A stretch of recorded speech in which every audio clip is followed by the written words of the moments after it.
everybody. It's Ryan here, board certified specialist physician. Thank you so much for joining me. This is our 22nd installment in the Practical Internal Medicine series. We're talking about fainting issues today, syncope.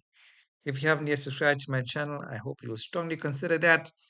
Okay, quick joke to start off proceedings. At the airport today, a man fainted and slumped over onto the luggage carousel.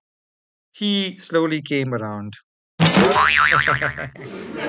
Okay, guys, talk about syncope, right? A broad way to classify it is cardiac versus non-cardiac. So this is taken from the Calgary Black Book. So cardiac, obviously, probably a bit more serious than non-cardiac etiologies. Under cardiac, we talk about arrhythmias and then outflow obstructive states. So arrhythmias, as you know, is tachyarrhythmia if your heart rate is above 100, bradyarrhythmia if it's below 60. Supraventricular means it's a narrow complex rhythm, supraventricular tachycardia. Okay. And then sick sinus syndrome, second, third degree AV block as well. Make sure the patient is not on an AV nodal blocking agent, beta blocker, calcium channel blocker, check your thyroid function. Okay. Then outflow obstructive states where there's diminution of left ventricular output, which could be due to aortic stenosis, very tight aortic stenosis, hypertrophic obstructive cardiomyopathy, HOCM, which is the dynamic outflow, left outflow tract obstruction, pulmonary embolus, speaking specifically to the right ventricle and others.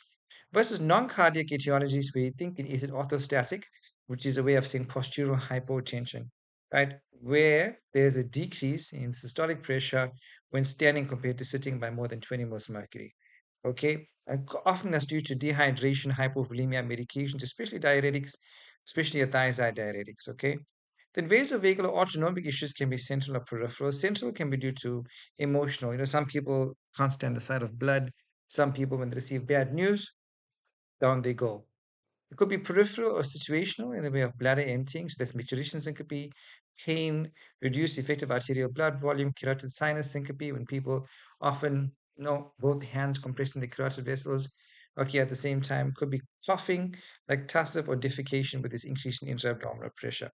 Okay, so if you've got a patient who presents with sudden blackouts from a pragmatic standpoint, what we're going to do, tease out the clinical context. What were they doing preceding the event? Was there a prodrome or was there an aura just before? Did they have post-event drowsiness, which lends itself more to seizures than syncope? Was there an eyewitness account of tonic-clonic movements with the specific features? So what suggests a seizure is that obviously, the patient has a period of post-ictal confusion, okay, for instance, and here, emergency management, especially for status epilepticus, where they are fitting continuously or they stop fitting, but there's a period of less than 5 minutes within which um, seizure activity, commences again. So they don't have a seizure-free period for more than 5 minutes. That's status epilepticus. So if indeed they have a seizure, you characterize the semiology in terms of clinical criteria and EEG criteria, and and then do you want to identify provoking factors in etiology in the way of neuroimaging? Always good to image the patient, CT brain at least.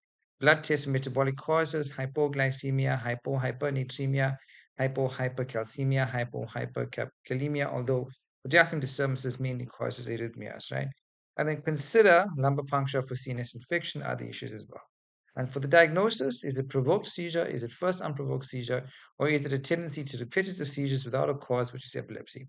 On the other side of things, if you're thinking syncope, ask yourself, are there any red flags for cardiogenic syncope? In which case, that's obviously from history, from exam, ECG showing an arrhythmia. Then you do a cardiac workup with echo or a Holter and ideally refer to cardiology. If no, is there postural hypotension? Or is the patient dehydrated? Are they taking diuretics? And look for the etiology. If no, is a history classic for neurogenic syncope? If yes, for vasovagal. If yes, for situational. Or if no, consider a cardiac workup. Because cardiac etiology is probably more sinister for syncope than non-cardiac etiologies. Okay, my friends, the book of Proverbs, chapter 10, verse 22 says, the blessings of the Lord make rich and add no sorrow. Okay, when the Lord blesses you, it's not just material blessings, the Lord can bless you spiritually as well. He can give you peace, He can give you joy, He can give you His righteousness, right? So, yeah, I pray that upon your life, even as we seek Him more and more every day. Here are my references. Much grace to you. I'll see you soon.